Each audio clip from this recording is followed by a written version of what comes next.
In today's video, we're going to be looking at our printer and scanner settings in macOS. To get this up, we need to click the Mac logo in the top left, the Apple logo, and go down to System Preferences.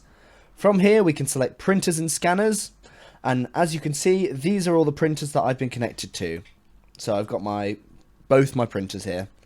And here we can access our print queue to see what we've got printing. As you can see, there's nothing at the moment and the device is offline, but we can also see our options and supplies if we needed.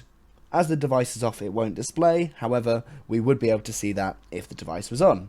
We can also change the name of it and also where the printer's coming from. So when we check the printer's records, they'll see, okay, this printing device, this print has came from my MacBook Pro.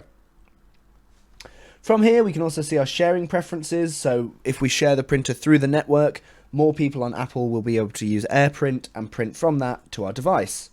And we can also change the default paper size. It's an A4 printer, so I'll leave it as that. And we can also change this lock, and that'll enable us to change all of these settings. Scans here as well, and if we open our scanner, it will launch the default scanning application. So as you can see, here it is. There's nothing to scan ready, and if you have your own scanning application, you can set that to the default as well from here.